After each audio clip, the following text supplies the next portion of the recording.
नमस्कार। समाचार एकांश के विशेष कार्यक्रम न्यूज़ विद चिल्ड्रन में आप सभी का स्वागत है। मैं हूं आपके साथ ओजस्वी शर्मा। ये कार्यक्रम खास तौर से बच्चों द्वारा बच्चों के लिए बनाया गया है।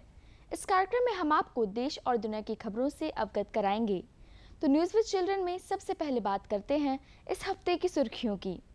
सबका साथ सबका विकास सबका विश्वास, prime minister Narendra Modi speaks पुस्तक का विमोचन। प्रधानमंत्री के चुनिंदा भाषणों पर आधारित है पुस्तक। पीएम मोदी ने सभी राज्यों के पर्यावरण मंत्रियों के सम्मेलन को किया संबोधित। कहा, नई सोच नई अप्रोच के साथ आगे बढ़ रहा है भारत। संयुक्त राष्ट्र महासभा में फ्रांस के राष्ट्रपति इमैनुअल मैक्रोन ने प्रधानमंत्री नरेंद्र मोदी की जमकर की तारीफ। कहा, पीएम मोदी ने सही कहा है कि आज का समय युद्ध का नहीं। उत्तर प्रदेश विधानसभा में रचा गया इतिहास। पहली बार मॉनसून सत्र के दौरान महिला विधायकों के लिए समर्पित किया गया सत्र का एक दिन। भारतीय महिला क्रिकेट टीम ने 23 साल बाद इंग्लैंड में जीती वनडे सीरीज। बीसीसीआई ने लॉन्च की पुरुष और महिला क्रिकेट टीम की नई जर्सी। और अब खबरें विस्तार से। विभिन्न विषयों पर प्रधानमंत्री नरेंद्र मोदी के चुनिंदा भाषणों पर आधारित पुस्तक का विमोचन। पूर्व उपराष्ट्रपति एम वेंकैया नायडू ने पुस्तक का किया विमोचन। पूर्व उपराष्ट्रपति एम वेंकैया नायडू ने दिल्ली में प्रधानमंत्री नरेंद्र मोदी के चुनिंदा भाषणों के संग्रह पर आधारित पुस्तक का विमोचन किया। इस किताब का नाम सबका साथ सबका विकास सबका विश्वास, prime minister Narendra Modi speaks है। पुस्तक विभिन्न विषयों पर प्रधानमंत्री के 86 भाषणों पर केंद्रित है। किताब का विमोचन सूचना और प्रसारण मंत्रालय की ओर से आयोजित एक समारोह में किया गया।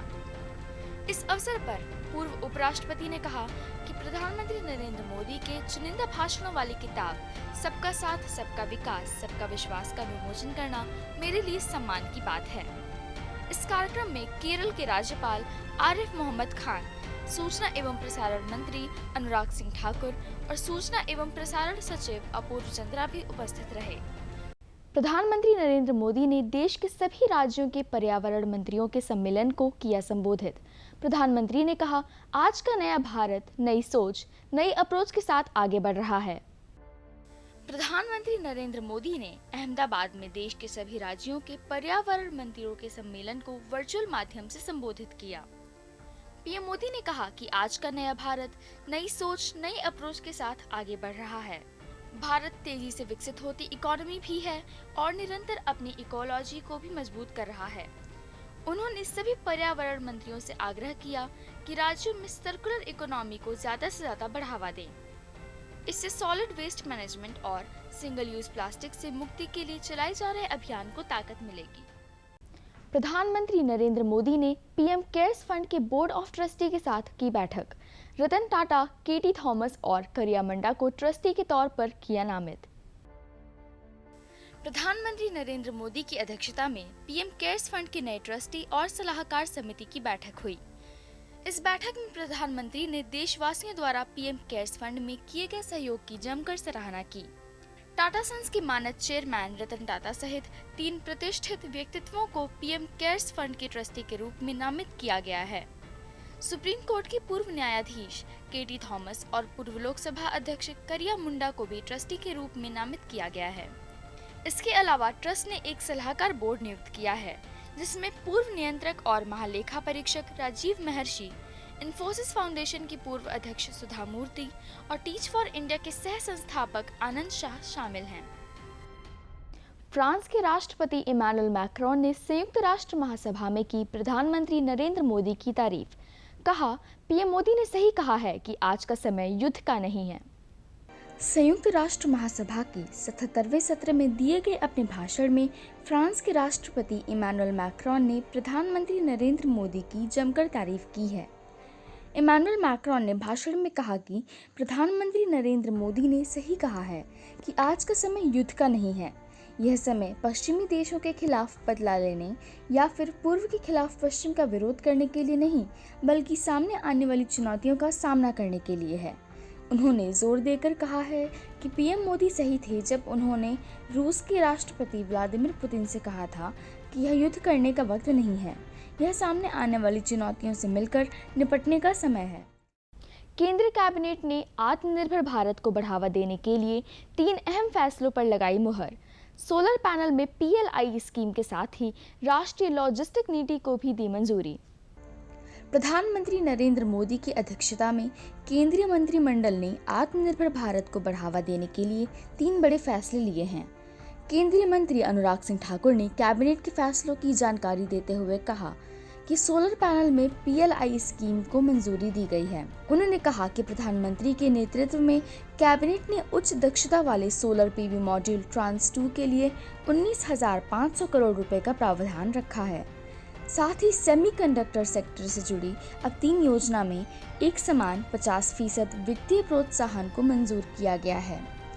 केंद्रीय कैबिनेट ने राष्ट्रीय लॉजिस्टिक नीति को लागू करने की सहमति प्रदान की है। सीएम योगी आदित्यनाथ ने उत्तर प्रदेश में की पल्स पोलियो अभियान की शुरुआत। 50 जिलों में करीब 2 करोड़ 28 लाख बच्चों को पिलाई जाएगी पोलियो ड्रॉप्स। मुख्यमंत्री योगी आदित्यनाथ ने उत्तर प्रदेश में पल्स पोलियो अभियान की शुरुआत की है। अभियान के तहत 50 जिलों में करीब 2 करोड़ 28 लाख बच्चों को पोलियो ड्रॉप पिलाई जाएगी। इस अवसर पर मुख्यमंत्री ने कहा कि पल्स पोलियो अभियान में हर व्यक्ति को सहयोग करना होगा। सभी के संयुक्त प्रयास से पोलियो को दूर किया जा सकता है। उत्तर प्रदेश विधानसभा में रचा गया इतिहास। मॉनसून सत्र के दौरान पहली बार महिला विधायकों के लिए समर्पित किया गया सत्र का एक दिन। उत्तर प्रदेश विधानमंडल का मॉनसून सत्र इस बार महिलाओं के लिए यादगार रहा। पहली बार उत्तर प्रदेश विधानसभा में ऐसा सत्र हुआ जिसमें पूरा एक दिन सिर्फ महिलाओं के नाम रहा। विधानमंडल के मॉनसून सत्र के चौथे दिन 22 सितंबर को महिला विधायकों के लिए विशेष सत्र आयोजित किया गया। केवल महिला विधायकों को ही अपने मुद्दे सदन में उठाने का मौका दिया गया और सत्र का यह दिन महिला सशक्तिकरण को समर्पित रहा। महिलाओं ने इस विशेष सत्र में महिला सुरक्षा, शिक्षा और रोजगार पर चर्चा की। वाराणसी से असम के बोगीबिल शहर के बीच शुरू होगी देश की सबसे लंबी क्रूज सेवा। 4000 किलोमीटर लंबा होगा सफर। वाराणसी और असम के बोगीबिल के बीच 2023 से देश की सबसे लंबी नदी क्रूज सेवा शुरू होगी। यह क्रूज सेवा 4000 किलोमीटर से भी लंबा सफर तय करेगी। गंगा और ब्रह्मपुत्र नदियों से होकर गुजरेगी। पोत परिवहन एवं जलमार्ग मंत्री सर्बानंद सोनोवाल ने यह जानकारी दी। नई दिल्ली में आयोजित हुआ Asia Pacific institute for broadcasting development की 47वीं सालाना बैठक का आयोजन। प्रसार भारती के CEO Mayank Agarwal lifetime achievement award से सम्मानित। Asia Pacific Institute of Broadcasting Development यानी EIBD का सालाना सम्मेलन नई दिल्ली में आयोजित किया गया। इस सम्मेलन का उद्घाटन केंद्रीय सूचना और प्रसारण मंत्री अनुराग ठाकुर ने किया। उद्घाटन के अवसर पर अनुराग ठाकुर के साथ सूचना एवं प्रसारण राज्य मंत्री डॉक्टर L मुरुगन और सूचना एवं प्रसारण मंत्रालय के सचिव अपूर्व चंद्रा भी उपस्थित रहे। सम्मेलन को संबोधित करते हुए अनुराग सिंह ठाकुर ने कोरोना महामारी के दौरान दूरदर्शन और ऑल इंडिया रेडियो समेत अन्य चैनलों द्वारा निभाई गई सकारात्मक भूमिका की सराहना की। कार्यक्रम के दौरान प्रसार भारती के CEO मयंक अग्रवाल को लाइफ टाइम अचीवमेंट अवार्ड 2022 से सम्मानित किया गया। रेल मंत्रालय ने यात्रियों की सहायता के लिए लॉन्च किया रेल मदद पोर्टल। रेल यात्रियों को 24 घंटे पोर्टल के जरिए मिलेगी सुविधा। रेल मंत्रालय ने यात्रियों की सहायता के लिए रेल मदद पोर्टल लॉन्च किया है। रेल यात्रियों को हर दिन 24 घंटे इस पोर्टल के तहत सुविधा मिलेगी। यह service app, website, email, post जैसी विभिन्न माध्यमों के जरिए उपलब्ध होगी। इस पोर्टल के जरिए रेल यात्री ट्रेन या स्टेशन से संबंधित अपने सुझाव या शिकायत दर्ज करा सकते हैं। राष्ट्रपति पुतिन ने रूस में सैन्य लामबंदी का दिया आदेश। पश्चिमी देशों पर परमाणु हथियारों को लेकर रूस को ब्लैकमेल करने का आरोप लगाया। रूस के राष्ट्रपति व्लादिमीर पुतिन ने कहा है कि पश्चिमी देश रूस को तोड़े नष्ट करने का आह्वान कर रहे हैं, लेकिन पुतिन ने पश्चिमी देशों को चेतावनी देते हुए कहा कि यदि क्षेत्रीय अखंडता को खतरा पैदा हुआ तो रूस सभी उपलब्ध साधनों का उपयोग करेगा। इसके साथ ही पुतिन ने अपने देश की सैन्य मोर्चाबंदी के आदेश पर दस्तखत कर दिए हैं और देश में 3 लाख रिजर्व सैनिकों को तैनात किया जाएगा। व्लादिमीर पुतिन ने पश्चिमी देशों पर परमाणु हथियारों को लेकर रूस को ब्लैकमेल करने का भी आरोप लगाया। डेनमार्क और जर्मनी के बीच बाल्टिक सागर के अंदर टनल से गुजरेगी ट्रेन। रेल के अलावा बाइक और कार सवार भी कर सकेंगे टनल का इस्तेमाल। जर्मनी और डेनमार्क मिलकर पूरी दुनिया को सबसे लंबी रेल टनल देने की तैयारी कर रहे हैं। इस टनल का नाम फेहमर्न बेल्ट रेल टनल है और इसके निर्माण का काम जोर शोर से जारी है। इस सुरंग से रेल के अलावा बाइक और कार भी गुजर सकेंगी। यह यूरोप का सबसे बड़ा इंफ्रास्ट्रक्चर प्रोजेक्ट है जिसका बजट 7.1 अरब डॉलर से भी ज्यादा है। चीन की 2 अंतरिक्ष यात्रियों ने किया नए स्पेस स्टेशन से स्पेस वॉक।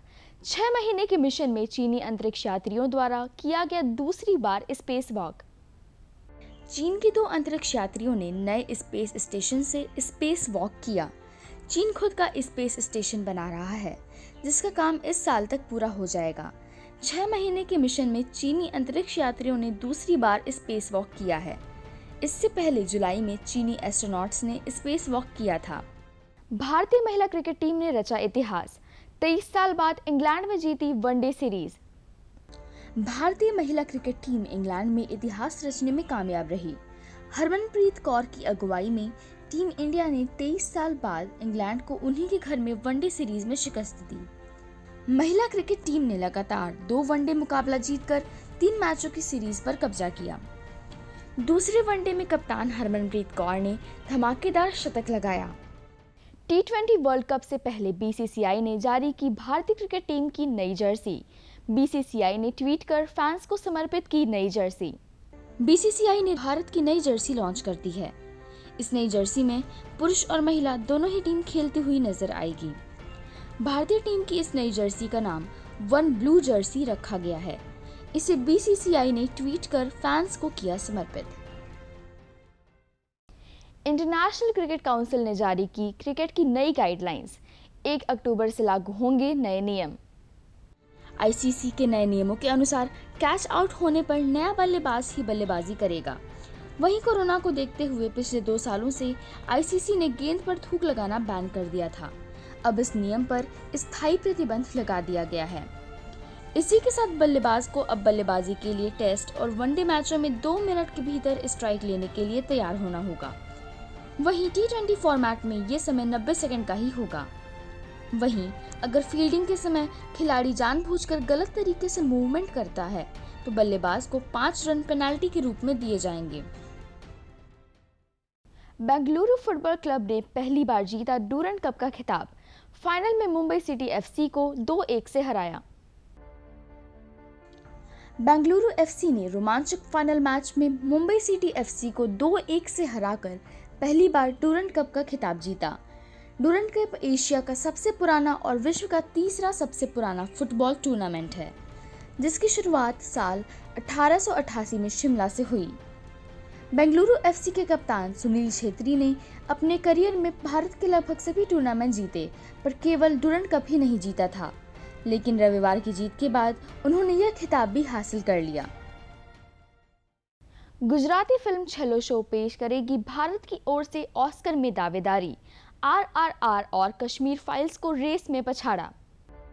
छलो शो को 95 ऑस्कर अवार्ड्स में बेस्ट इंटरनेशनल फिल्म कैटेगरी में भारत की ओर से भेजे जाने के लिए चुना गया है। 14 अक्टूबर 2022 को सिनेमाघरों में हिट होने के लिए तैयार गुजराती फिल्म युवा समय के 35 मिमी के सपने का अनुसरण करती है। इसका प्रीमियर 2021 में ट्रिबेका फिल्म फेस्टिवल में हुआ।